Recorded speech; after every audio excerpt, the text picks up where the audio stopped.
कृष्ण की वाणी। बच्चे, दुखी क्यों हो मेरे बच्चे, क्यों परेशान हो? तुम्हारे दुख के कारण को मैं भली भांति जानता हूँ मेरे बच्चे। बिल्कुल भी परेशान मत रहो। जो भी तुम्हारी परेशानी है ना, वो कुछ ही महीनों के अंदर खत्म हो जाएगी। मुझे मालूम है कि तुम बहुत परेशान हो, बहुत ज़्यादा चिंतित हो तुम, लेकिन परेशान मत रहो। और सुनो, कुछ लोग ऐसे हैं ना तुम्हारी ज़िंदगी में जो बहुत मतलबी हैं, जिनका जब भी तुमसे काम पड़ता है ना, तो वो हंस कर तुम्हारे पास आ जाते हैं मुस्कुराकर और तुमसे काम निकलवा लेते हैं। लेकिन जब भी तुम्हारा काम होता है ना, तब वो अहंकार दिखाने की कोशिश करते हैं, घमंड दिखाते हैं, ऐसा दिखाते हैं कि जैसे उन्हें तुमसे कोई मतलब ही नहीं है। तो सुनो, अगली बार से तुम उनका कोई भी काम नहीं करोगे। सुन रहे हो ना? हाँ, मैं जानता हूँ कि मैं तुमसे कुछ मना कर रहा हूँ, लेकिन इसके पीछे भी कुछ कारण है मेरे बच्चे। मैं ये नहीं कह रहा कि वो गलत है तो तुम भी गलत हो जाओ, नहीं। लेकिन कुछ लोगों को मेरे बच्चे कुछ चीज़ें समझानी बहुत ज़रूरी भी हो जाती हैं, क्योंकि उन्होंने तुम्हें बेवकूफ़ समझ रखा। तुम्हारे हमेशा सीधेपन का उन्होंने फ़ायदा उठाया है, हमेशा, हर बार। और मैं तुम्हारा हर बार फ़ायदा नहीं उठवा सकता। हमेशा तुम्हारा कोई फ़ायदा उठाए, बार बार उठाए, ये मुझसे बर्दाश्त नहीं होगा मेरे बच्चे, बिल्कुल भी नहीं होगा। और सुनो, एक चीज़ है जो बार बार तुम्हारे सामने आ रही है, कुछ इशारे, कोई संकेत मैं तुम्हें बार बार दे रहा हूँ। तुम्हारे सामने बार बार एक ही चीज़ घूम घूम कर आ रही है ना, वो इसलिए आ रही है क्योंकि मैं तुमसे वो करवाना चाहता हूँ। मैं चाहता हूँ कि तुम वो काम करो मेरे बच्चे, लेकिन तुम्हें लग रहा है कि पता नहीं ये ऐसा क्यों हो रहा है तुम्हारे साथ। तो वो मेरा इशारा है, वो मेरा संकेत है। उस संकेत को समझो मेरे बच्चे। मैं चाहता हूँ कि तुम वो करो। और सुनो, तुम प्रयास कर रहे हो ना, जिस चीज़ के लिए तुम कठिन प्रयास कर रहे हो, उस प्रयास में कोई कमी नहीं आनी चाहिए। अपनी तरफ से 100% तुम दो, बाकी का फल मैं तुम्हें दूंगा। ये मेरा वादा है तुमसे। तुम प्रयास करो, तुम्हारे पीछे मैं खड़ा हूँ मेरे बच्चे। और मेरे कई बच्चे चाहते हैं कि उनके घर पर छोटा सा लल्ला आए, ठाकुर जी आए, है ना? चाहते हो ना? तो मैं आज तुम्हें आशीर्वाद देता हूँ। अगले साल के अंत तक तुम्हारे घर पर एक छोटा सा नन्हा सा मुन्ना सा कृष्ण आएगा मेरे बच्चे। तुम्हारे घर में किलकारी गूंजेगी मेरे बच्चे। तुम्हारे घर के कोने कोने में खुशियाँ होंगी, बहुत खुशियाँ होंगी, बहुत प्यारी प्यारी खुशियाँ, जिसके लिए तुमने कई सालों से इंतज़ार किया, वो होंगी मेरे बच्चे। क्योंकि तुमने मुझे ना बहुत प्रसन्न किया है। तुम्हारी भक्ति ने, तुम्हारी आराधना ने, तुम जिस तरीके से, जिस शिद्दत के साथ में मेरी भक्ति करते हो ना, आराधना करते हो ना, मेरी पूजा पाठ करते हो, जिस विश्वास के साथ, जिस भरोसे के साथ ना, अब तुम्हारी परीक्षा की घड़ी खत्म हुई मेरे बच्चे। अब तुम्हें वो फल मिलेगा जो तुम उसके हकदार हो, और वो फल तुम्हें मिलेगा मेरे बच्चे जिसका तुम्हें अंदाज़ा भी नहीं है। तुम देख लेना।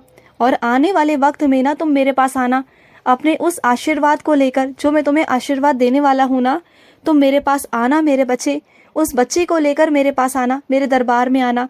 मैं उस बच्चे को और तुम्हें दोनों को आशीर्वाद दूंगा, बहुत बहुत सारा आशीर्वाद दूंगा। और सुनो ना, तुम चाहे वृंदावन जाओ, काशी जाओ, या फिर तुम भवानी के मंदिर जाओ, या तिरुपति जाओ मेरे बच्चे, तुम्हें ऐसा लगता है कि तुम्हारा मन भटकता है, तुम्हारा मन भटकता नहीं मेरे बच्चे। तुम खुद ही कहते हो ना, कृष्ण तुम्हारे हजारों हाथ हैं। तो हाँ मेरे बच्चे, मेरे हजारों हाथ भी हैं और हजारों रूप भी हैं। तुम जिस जगह जाओगे, जहाँ जाओगे, वहाँ मेरे दर्शन पाओगे। तुम जिस तरीके से मेरी आराधना करोगे ना, तुम मुझे अपने समीप पाओगे। बहुत समीप हो, तुम्हारे बहुत करीब हो। बस तुम मेरा नाम जाप करते हो ना, तुम चाहे जिस भी रूप में करो, चाहे हनुमान के रूप में करो, चाहे राम के रूप में करो, चाहे शिव के रूप में करो, चाहे तुम किसी भी रूप में करो ना, मैं वहाँ पर हूँ तुम्हारे साथ। और यही सत्य है मेरे बच्चे। इस दुनिया में ना, नाम ही सत्य है, सब कुछ, नाम सब कुछ है मेरे बच्चे। जिसने नाम जप लिया ना, जिसने मेरी आराधना कर ली ना, उसने सब कुछ पा लिया मुझसे, सब कुछ। और मेरे पास तो खजाना है मेरे बच्चे। मेरे पास कभी किसी चीज़ की कोई कमी नहीं। तुम बस कहो, मैं तुम्हें देने को तैयार बैठा हूँ। बस मांगो मुझसे। मैं बहुत प्रसन्न हूँ तुमसे, बहुत बहुत। और मुझसे मांगते में ना झिझका मत करो। ये मत सोचा करो कि आज मैं कृष्ण से ये मांगूंगा, कल वो मांगूंगा, तो आज कृष्ण जी ये कहेंगे, वो कहेंगे। मैं कुछ नहीं कहूँगा। अरे तुम मेरे बच्चे हो और तुम्हारा पूरा पूरा हक है कि तुम जो चाहो वो मुझसे मांग सकते हो। अरे तुम मुझसे नहीं मांगोगे तो किससे मांगोगे? हाँ, मैं हूँ तुम्हारे लिए। और मांग लिया करो, जो कहना है मुझसे कह दिया करो। और सुनो, चीज़ों को बदल रहा हूँ मैं। बहुत सारी चीज़ें तुम्हारी ज़िंदगी में बदल रही हैं और आगे भी बदलेंगी। अब तुम अपने उत्थान के लिए तैयार हो चुके हो मेरे बच्चे, है ना? तुम्हारा उत्थान होने वाला है। सब कुछ होगा। तैयारियां शुरू हो चुकी हैं तुम्हारे अच्छे जीवन की। सब कुछ बदल रहा है और आगे भी बदलेगा, ये मैं तुमसे वादा करता हूँ। और सुनो, कुछ लोग ना तुम्हारे जीवन में दोगले हैं मेरे बच्चे, जो तुम्हारे सामने तुम्हारी बात करते हैं और तुम्हारे पीठ पीछे तुम्हारी बुराइयां करते हैं। तो उन लोगों से बच के रहो। तुम जानते नहीं हो कि वो कौन से चेहरे हैं, लेकिन वो एक एक करके सारे चेहरों को मैं तुम्हारे सामने लेकर आऊँगा। सब चीज़ों से वाकिफ कराऊंगा कि कौन तुम्हारा सच में अपना है और कौन तुम्हारा पराया है। लेकिन हाँ, उस परीक्षा से गुजरने के लिए तुम्हें थोड़ी सी मुश्किलों का सामना करना पड़ेगा। तब जाके तुम्हें समझ में आएगा कि तुम्हारा असलियत में अपना कौन है और पराया कौन है। तो उस परीक्षा से घबराना मत।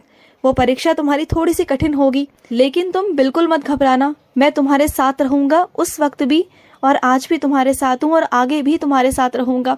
तो बिल्कुल घबराना मत, क्योंकि बस वो चीज़ें इसलिए हैं क्योंकि मुझे तुम्हें कुछ लोगों के असली चेहरे दिखाने हैं मेरे बच्चे। क्योंकि तुम ना कुछ लोगों पर अंधा विश्वास कर बैठे हो और वो अंधा विश्वास ही ना तुम्हें लेके ले डूबेगा, जो मैं बिल्कुल नहीं चाहता कि तुम कल को परेशान हो जाओ। मैं बिल्कुल नहीं चाहता। और कुछ लोग तुम्हारे विश्वास के साथ में खिलवाड़ करें, ये मुझे बिल्कुल बर्दाश्त नहीं, बिल्कुल भी नहीं है मेरे बच्चे। और सुनो, क्षमा करना बहुत अच्छी बात है, लेकिन बार बार क्षमा करना ये बेवकूफ़ी है मेरे बच्चे। तुम जानते हो कि कोई एक इंसान है जो बार बार एक ही गलती कर रहा है और तुम उसे माफ़ करे जा रहे हो, तो इसमें गलती तुम्हारी है, उसकी नहीं। अब उसे दोबारा से अपनी ज़िंदगी में मत आने दो और ना ही उसे माफ़ करो। बस उसकी ज़िंदगी से अलग हट जाओ या उसे अपनी ज़िंदगी से अलग हटाओ मेरे बच्चे, क्योंकि वो इंसान सही नहीं है, बिल्कुल भी नहीं है। क्योंकि वो बार बार तुम्हें धोखा देने आता है, बार बार तुम्हें परेशान करने आता है, और जो मैं बिल्कुल नहीं चाहता। तो उसे अपनी ज़िंदगी से अलग करो मेरे बच्चे, बिल्कुल अलग कर दो।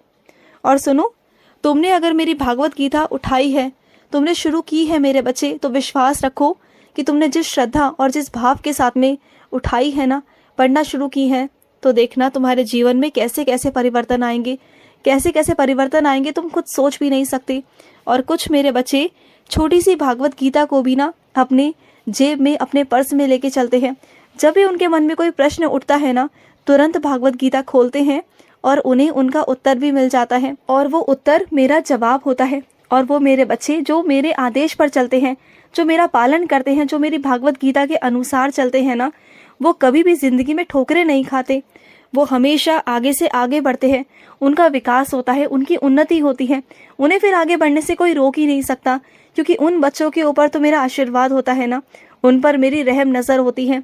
उन्हें कोई कैसे पराजित कर सकता है? कोई नहीं कर सकता, क्योंकि उनके साथ उनका कृष्ण है, सदैव उनका कृष्ण है।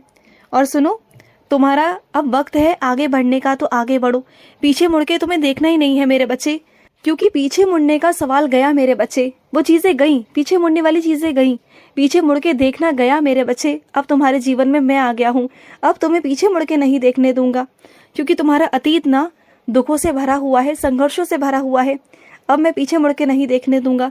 और सुनो, तुम्हारी ना किसी प्रिय से बहुत जल्दी मुलाकात होने वाली है, तुम्हारे किसी प्रिय मित्र से, और उसके साथ तुम्हारा दिन बहुत अच्छा जाएगा मेरे बच्चे, बहुत प्यारा दिन जाएगा, जो तुम सोच भी नहीं सकते। इतना अच्छा दिन तुम्हारा बीतेगा ना कि तुम्हें पता नहीं चलेगा वक्त का भी, और तुम सारी दिल की बातें खोल कर उनसे कर पाओगे, और तुम्हें बहुत अच्छा महसूस भी होगा। बहुत दिनों से तुम्हारा दिल भरा हुआ था ना, मन भरा हुआ था, मन उदास था ना, अब तुम चहकोगे, महकोगे। तुम देख लेना, तुम्हारे चेहरे की हंसी ही बता देगी, तुम्हारे चेहरे की चमक बताएगी कि तुम कितने खुश रहोगे, क्योंकि उस शख्स के साथ ना तुम्हारी बहुत अच्छी बनती है, तुम्हारा बहुत अच्छा व्यवहार है उसके साथ में। तुम अपनी सारी दिल की बातें दिल खोल के उनके आगे रख देते हो, अपने मन की सारी बातें। तो वही तुमसे मिलने वाला है मेरे बच्चे, और बहुत जल्द मुलाकात होने वाली है तुम्हारी, बहुत जल्द, और तुम्हें बहुत अच्छा लगेगा, बहुत अच्छा। और सुनो, ज़्यादा फ़ोन, टीवी, लैपटॉप मत देखा करो, तुम्हारी आंखों पर असर होता है मेरे बच्चे, फिर तुम परेशान हो जाते हो, तुम्हारी आंखों में से पानी आता है, तो मत परेशान हो। इन सब चीज़ों को कम करो, इन चीज़ों की आदतें मत डालो मेरे बच्चे, ये चीज़ें गलत हैं, ये आदतें गलत हैं, ये आधुनिक चीज़ें हैं ना, ये तुम्हें परेशान कर रही हैं, तुम्हें बीमार कर रही हैं, तुम्हारी आंखों को दिक्कत हो जाएगी। खुश रहो। आज का रात्रि कृष्ण संदेश समाप्त हुआ। जय श्री कृष्ण।